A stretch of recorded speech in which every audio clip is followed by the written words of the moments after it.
y le damos la bienvenida. Hola Pascual, Claudio Bevilacqua, Claudio Gallo te saludan, Sep también, pero yo tengo la obligación, antes de que Pascual hable, de presentarlo como corresponde, porque Pascual Duarte, de la Dirección Nacional del PRML, Partido Revolucionario Marxista-Leninista, presidente del capítulo Argentina y vicepresidente por Latinoamérica de la ILPS, Liga Internacional de la Lucha de los Pueblos. Y ahora sí, hola Pascual, ¿cómo estás? Bienvenido al aire del Paso Cambiado. Hola, ¿cómo va, Claudio? Hola. ¿Se escucha bien? Sí, perfecto, perfecto, un poquito más. Bueno, ¿cómo anda? ¿Cómo anda? Gracias por comunicarse. No, Bueno, ya para cerrar, si ya estamos al final, saludos, bueno, muy buenas tardes para todos, que buenas tengan una tardes. buena tarde y listo. Bueno, vamos a tratar de sacarle el mayor jugo posible a esta entrevista, que todavía nos queda un llamado más.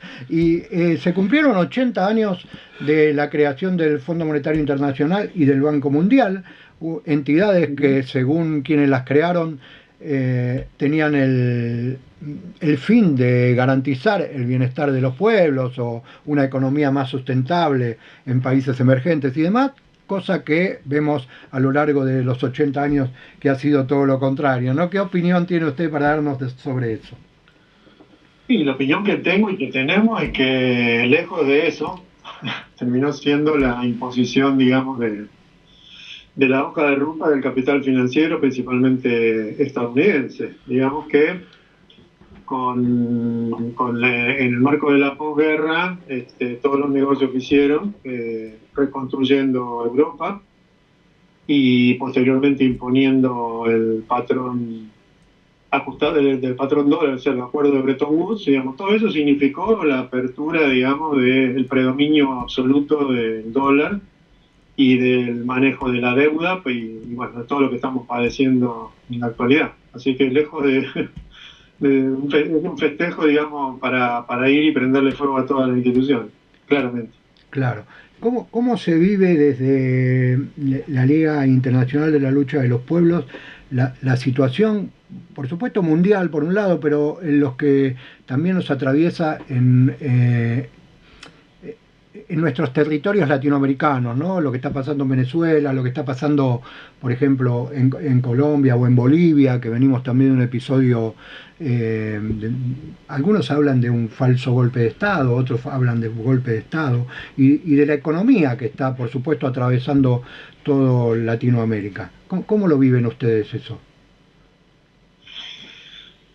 Bueno, en principio, brevemente, acabamos de celebrar la séptima Asamblea Internacional que se hizo en Malasia, Sí. con cerca de casi 550 delegados, de los cuales eran cerca de 100 observadores, con lo cual, digamos, se consolida la Liga como el espacio antiimperialista popular democrático más amplio Sí. de mundial vigente, además que ese ya sería un valor, digamos, apreciable. Estamos vigentes desde el año 2001, algo inédito, Claro. o sea que viene creciendo y además se sostiene en el tiempo.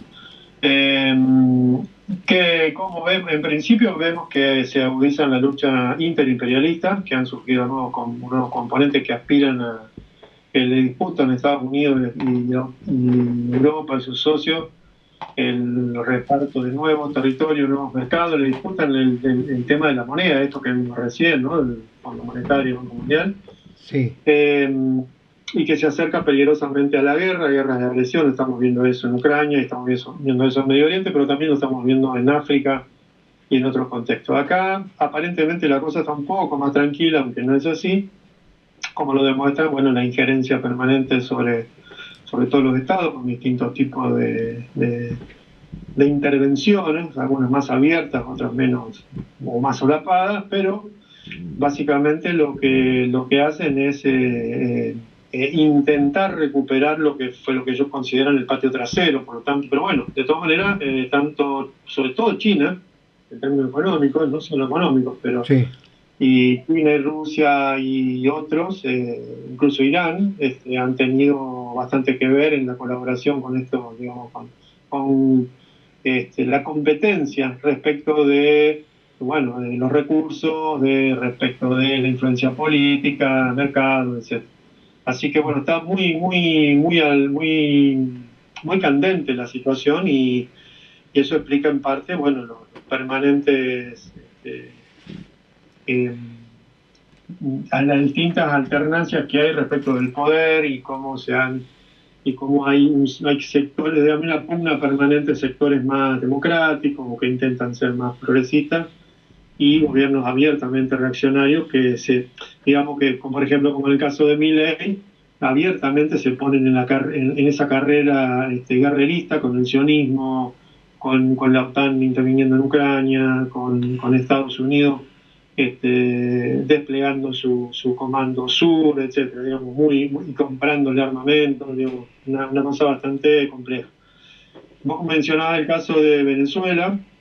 El caso de Venezuela obviamente es paradigmático, ahí más allá de la diferencia que tenemos con el derrotero de ese gobierno, el problema que tiene ese gobierno es que definimos como que es un híbrido, digamos, un socialismo del siglo XXI, como lo pergeñaron y demás.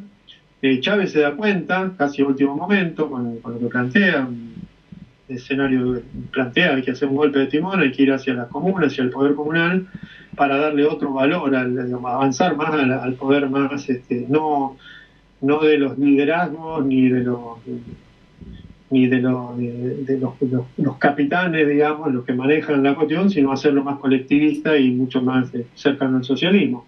Pero lamentablemente ese golpe de timón no se dio, Maduro no lo encarnó y está en una situación bastante compleja. De todas maneras, está muy claro que el movimiento antiimperialista, el movimiento revolucionario, el movimiento democrático tiene que estar en contra de la intervención extranjera, en contra de la derecha criminal, golpista y apoyar en este caso al pueblo y al gobierno de Venezuela.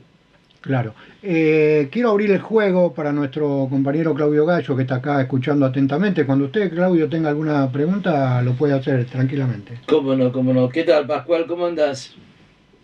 ¿Cómo va, Claudio? Ahí va. Bien. Todo lo bien que se puede. Sí, vos dijiste recién el apoyo al pueblo y al gobierno de Venezuela. ¿No hay un quiebre ahí entre pueblo y gobierno en Venezuela? ¿Cómo lo ves vos? Hay contradicciones, incluso algunas son bastante antagónicas, lo que acabo de explicar, por el derrotero, pero de todas maneras, lo que están al frente de lo que queda del proceso bolivariano, claramente tiene que ver justamente con las virtudes de todo ese proceso. O sea, la construcción de las milicias, la construcción de las comunas, la construcción de un poder popular que está muy arraigado en sectores populares. Eso está presente y además los avances que ha habido frente a la oligarquía, eso está claro. Está claro que son también anti-yanquis, no son tan anti-imperialistas con los otros, pero son por lo menos anti-yanquis. Pero claramente hay un problema respecto de que muchas cosas que no se resolvieron a nivel de las masas y el problema es que la derecha tiene un consenso de masa en sectores populares que agrava la situación y que hay que tener en cuenta. De todas maneras, a ver, pensemos, desde la primera guarimba, cualquiera de los intentos golpistas del 2002, 2012, bueno, todas las que fueron, hasta los últimos más de Guaidó, la doble presidencia y todo lo demás, todo aspiraba a intervenir en Venezuela, desalojar del poder al chavismo y apoderarse de lo principal que son los recursos del petróleo y avanzar sobre todas las conquistas. Entonces, por lo tanto, eso es lo principal que nos debe unir y no poner todo en la misma vara, como por ejemplo hace el trotskismo, lamentablemente que juega un papel nefasto desde este punto de vista, porque parece ser lo mismo. Incluso algunos hablan de Venezuela, llaman al venezolazo, como si eso fuera, claro, como si eso en este contexto fuera revolucionario, y todo lo contrario, porque la masa, en el caso de la masa confundida, o aún con todas estas contradicciones, no va a optar por la revolución. De hecho, la mayor parte de los carteles, no sé si ustedes ven, del Corina Machado, hablan de la intervención, del Comando Sur que intervenga, quieren que haya tropa, que haya una invasión. O sea, eso es lo que están pidiendo. Entonces, me parece que eso tiene que estar lo suficientemente claro para definir nuestro punto de vista y nuestra acción. Claro.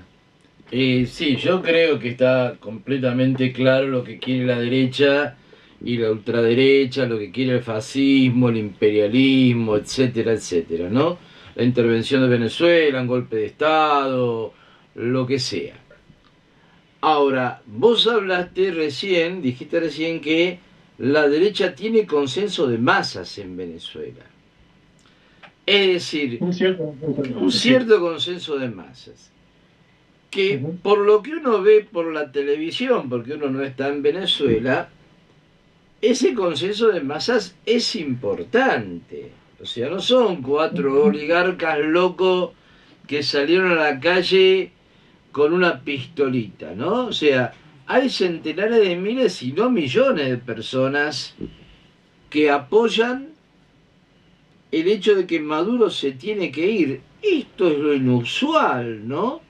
Esto es lo contradictorio. Parecería ser que hay un sector, y yo me atrevo a decir un sector del pueblo venezolano, no de la oligarquía ni de la burguesía, sino un sector del pueblo venezolano que quiere que Maduro se vaya.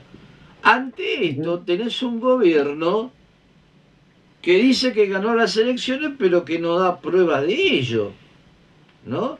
Entonces, por lo menos a mí, se me dificulta mucho apoyar lo que aparentemente debería ser la simbiosis de pueblo y gobierno. A mí me parece que el gobierno está en un lado, la derecha está en otro lado y el pueblo está en otra parte también, ¿no? O sea que la ecuación no sería tan simple como vos la planteás, de que con el Maduro y con el pueblo venezolano contra la ultraderecha, sino que ahí hay un quiebre importante y eso es lo que dificulta el análisis. ¿Vos cómo lo ves? Es cierto, son cuestiones que hay que tener en cuenta y además son bastante vidriosas. Hay una información, o sea, a ver, convengamos esto. Lo que se instaló previamente es que gane quien gane, iba a haber fraude. Empecemos por ahí, porque eso, si no decimos esto, es como que estamos faltando a la verdad. Obviamente. Es más, cuando Corina Machado dice la primera vez que tenía el 40%, y después que tenía el 70% y que ganó con el 80%, primero eso no es cierto, no puede tener nunca el 80% de los votos, porque así como la derecha ha tenido cierto consenso de masa por el hartazgo, por la situación económica, es cierto que el chavismo también tiene consenso de masa, por ahí hay una gran polaridad respecto de la población en general, y sobre todo del activo y en la masa. Entonces, decir en un proceso, en una forma, digamos, porque primero ¿no? Las elecciones en Venezuela no son obligatorias, por un lado. Por otro lado, son de votos electrónicos, por lo tanto, no es que hay una que te dan, que es como acá, que hay un acta, no, ahí te dan un tiquecito con un código y un número que se corrobora y por lo tanto después cada una de esas cosas va como síntesis a un acta que le dan a cada uno de los que participaron.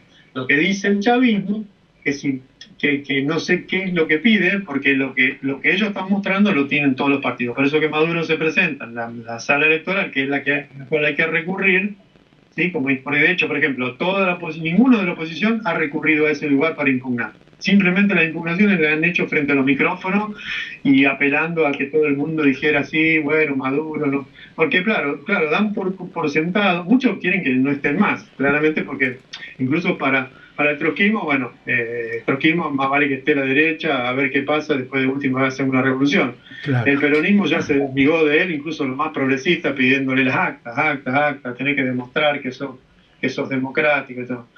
El tema es que el principal problema ahí es cómo se resuelve eso por izquierda. Digamos, el chavismo se ha puesto en una situación totalmente institucionalista y convocando a la paz, con la banderita de la paz y demás, cuando del otro lado dicen que es fascismo. Esa es la principal contradicción. Entonces nosotros decimos, por eso es muy buena la declaración de Maduro cuando dice que no le va a temblar el pulso para convocar a una revolución, porque él tiene las condiciones para hacerlo, de que realmente lo haga, porque realmente andar haciendo esta pantomima de democracia cuando puede avanzar realmente por ir por todo, porque no nos olvidemos, por ejemplo, que hay sectores monopólicos todavía que no han sido tocados, de la industria alimenticia, de la comunicación, del campo, grandes terratenientes no han sido tocados. Han hecho negocios, han consensuado esto. Y tampoco las multinacionales. Ahí están todas, Chevron, General Motors, Toyota, etc.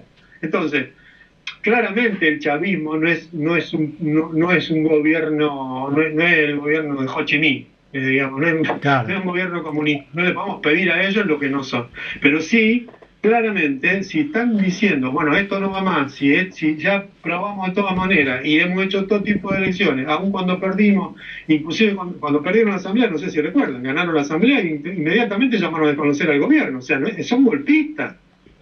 Van por todo. Entonces, ¿por qué si la derecha va por todo, la izquierda o los sectores revolucionarios no van a ir por todo? Este es el problema. Ahora, Tienen que ir por todo. Pascual, ahí yo no quiero transformar esta nota en una polémica entre vos y yo. Sería lo menos agradable de hacer. Ahora, ¿a vos no te parece, y después pasemos a otros temas, si vos querés, hablamos de Ucrania, de lo que sea? Ahora, vos mismo acabás de decir que estos tipos no confiscaron lo que tenían que confiscar, no estatizaron lo que tenían que estatizar, y que en Venezuela están los monopolios, las multinacionales, Chevron, etc. ¿Qué te hace suponer a vos de que lo que no hicieron hasta ahora lo van a hacer ahora? ¿Qué tendría que pasar? Porque ¿qué tendría que cambiar en la composición del gobierno de Nicolás Maduro para hacer todo lo que hasta ahora no han hecho? Y lo que está pasando, lo que tiene que pasar, no, lo que está pasando. Justamente que a pesar de cualquier intento de conciliar o intento de mostrar la otra mejilla, ya no hay, o sea, el marco internacional no da ni para la formalidad de ningún tipo de democracia. Así que lo que está invocando la derecha de la democracia y la libertad es también falso, porque eso es fascismo. Claro. Miren lo que está pasando en Inglaterra, miren lo que está pasando en otros lugares con el despertar de los pobres, con gente pegándole a inmigrantes en la calle que se vaya. Claro. Algo de eso se reproduce en España. Claro. Digamos, ¿qué es eso? Claro. O sea, no queda otra opción. No es que yo crea, obviamente que ellos no han mostrado todas la madurez necesaria o incluso están involucrados en parte, pero yo apelo a que una buena parte de esa reserva y sobre todo la base popular, sobre todo, porque además no es solo el PSV, está Patria para Todos, Tupamaro, UCRA, el Partido Comunista de Venezuela, hay un montón de otras organizaciones. Hay que ver bien el contexto de Venezuela, tratar de conocerlo para entender. Claro. Entonces, y las propias Fuerzas Armadas Nacional Bolivariana también tiene un gran sesgo antiimperialista y que va a responder ante ese cambio. Por eso digo que esas condiciones son las cuales hay que avanzar en vez de andar viendo por sí o por no, si hizo fraude o no hizo fraude. Es más, te digo más, ni siquiera habría condiciones como para permitir que semejantes sectores que son totalmente antipatria, reaccionarios, ultra reaccionarios, se expresen y le demos tanta cabida. Es demasiada la cabida que le demos. Eso es lo que digo. Claro. Bien. Pascual, trasladándolo un poquito a nuestro país, no sé si vos querés, tenés algo para contarnos más internacionalmente, pero me gustaría que nos traslademos un poquito a lo que pasa en nuestro país, que tenemos un gobierno que, contrariamente a lo que pasa en Venezuela actualmente, cuando ganó, nadie puso en duda su victoria y que ganó diciendo, para los que le creen, la verdad, ¿no? Como diciendo, vamos a terminar con la casta, en la clase política, hace 40 años que tenemos la misma clase política y estamos endeudados, empobrecidos y qué sé yo. Bueno, 8 meses de un gobierno que subió con un mensaje y que nosotros vemos que va profundizando lo mismo que venía pasando antes, ¿no? Digamos, en menor medida por ahí venía pasando antes, pero el hambre venía pasando, la desocupación venía pasando, el gobierno de Alberto Fernández ha sido un gobierno muy pobre, muy oscuro, si se quiere, porque no ha tenido nada de benévolo para el pueblo en sí, y ahora tenemos esto. ¿Cómo salimos de esto? ¿Cuál es la salida para todo esto que nos pasa? Sí, bueno, en principio hay una conexión directa entre lo que pasa en Venezuela. Ahí, de todo el concierto, bueno, lamentablemente también hay gente que oficiaba de progre y que ahora se suma a la claque para pedirle a Venezuela que genere las condiciones para una transición porque dan por sentado que perdieron. Claro. Ahí de todo ese concierto, lo más jodido de todo lo encarna claramente Milei, porque además Milei, por eso es importante que lo veamos, el tema de Venezuela también por lo que implica para acá. él está queriendo jugar un papel central en la unificación de todo ese universo ultra reaccionario y jugar un papel, y de hecho es uno de los que más está alternando, digamos, y pinchando por la intervención y está haciendo más duro. Más duro, no más duro, más duro. Y claramente, porque mientras Claudio me pinchaba, que me parece muy bien, con el tema como el consenso de masa, bueno, ¿qué pasa con eso en Argentina? En Argentina también, la derecha, los más reaccionarios, tiene consenso de masa ahora. Claro. ¿Y qué hacemos con eso?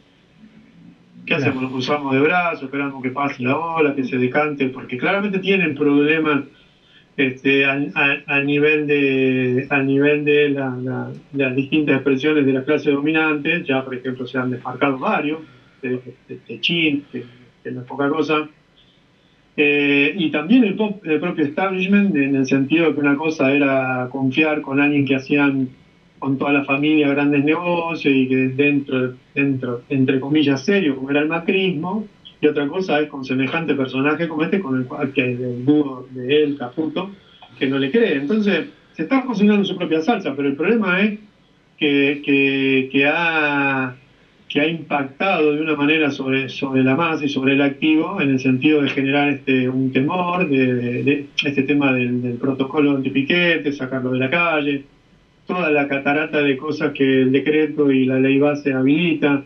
Si bien ha habido resistencia y creo que va a seguir, y creo que eso se va a solidificar en inmediato, está complicado, porque es como que aún con todos estos problemas y con lo poco que son, no hay una orientación política que genere una fuerza social y política que se oponga claramente y que plantee claramente la consigna que se tienen que ir. Nosotros no podemos esperar el mandato de semejante personaje.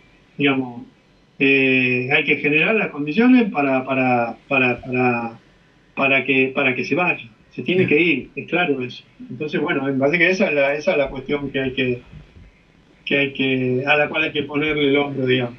¿Qué importancia le das a la manifestación de mañana, que era una manifestación antiguamente, digamos, la del 7 de agosto de San Cayetano, que movilizaban algunas fuerzas, pero mañana parece que va a tener una cuestión diferente, donde se va a acoplar muchísima gente que no participaba de esa, incluso la CGT anunció que iba a estar mañana en la marcha y que iba a participar de esa marcha por el pedido de trabajo, de pan y de sueldos dignos y demás. ¿Qué te parece que tiene de importante en la manifestación de mañana?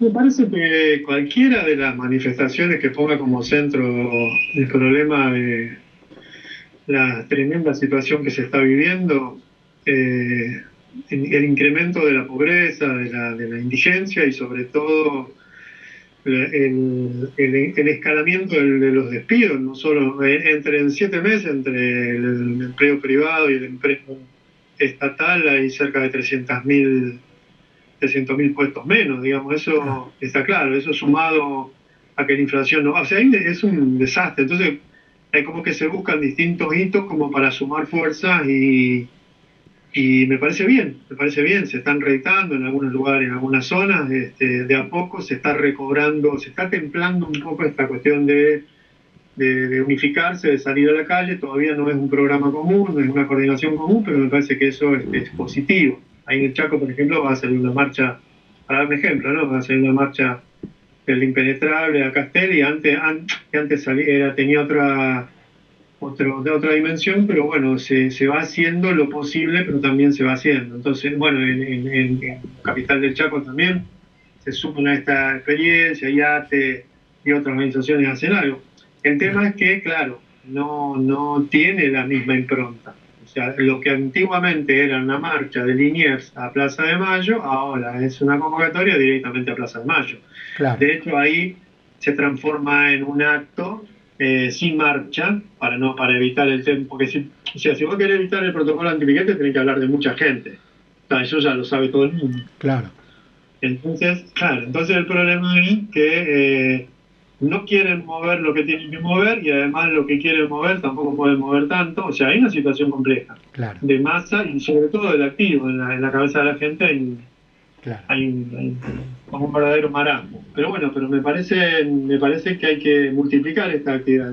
Nosotros vamos a estar, hay que estar en todos los lugares aquellos donde se ponga el acento sobre el tema de la dimensión del ajuste y sobre todo lo que tiene que ver con el agravamiento de la situación de las masas. Bien, Pascual, te voy a dar la libertad de que nos cuentes los que nosotros no te preguntamos si querés, porque ya nos quedamos prácticamente sin tiempo y por ahí seguir generando preguntas nuestras que no hagan a lo que vos nos querés contar, sería estirarla. Te damos estos minutitos para que vos nos cuentes lo que quieras a partir de ahora y que creas que es necesario que la gente lo sepa y que, bueno, la postura de la ILPS o del PRML y demás. Sí, digamos que hay que, en el marco de esta crisis internacional y toda la expresión, digamos, de lo más reaccionario que intenta, bueno, que convida con la guerra, que convida con el racismo, ¿verdad? Hay que oponerse claramente, hay que configurar grandes frentes de izquierda, democráticos, antiimperialistas, para salir del cruce de esta situación y buscar una perspectiva independiente, más allá de las cuestiones institucionales, más allá de las cuestiones electorales, que ponerlo con fuerza en la calle, en todos lados. Digamos, hay lugares donde esto se expresa mejor, lugares donde tiene más dificultades, pero sabemos que tarde o temprano las reservas, en el caso nuestro, las reservas del pueblo argentino, van a dar como para generar esa condición y hay que empujar, por supuesto, que esto se sigue. Y aprovecho la ocasión para hacer un pequeño chivo. Sí. El día 30 por la tarde a las 18 horas, en la sede de AMUNRA, que es la Asociación de Mujeres Unidas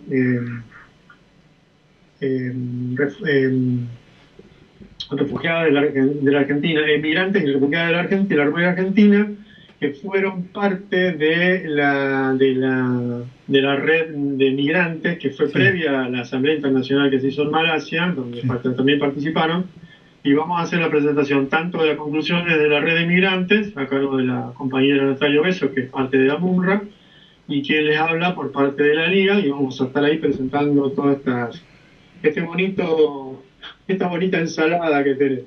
Bien. Como diría Mao, el reino de los cielos es un verdadero desastre, pero la situación está excelente.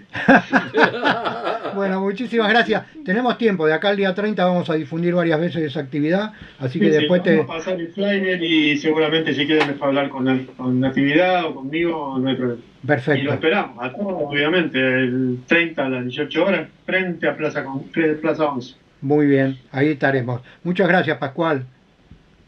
Les mando un abrazo grande y bueno, y éxito. Abrazo, Pascualito, gracias. abrazo. Estuvimos hablando con Pascual Duarte, de la Dirección Nacional del PRML, Partido Revolucionario Marxista-Leninista, presidente del capítulo Argentina y vicepresidente por Latinoamérica de la ILPS, Liga Internacional de la Lucha de los Pueblos.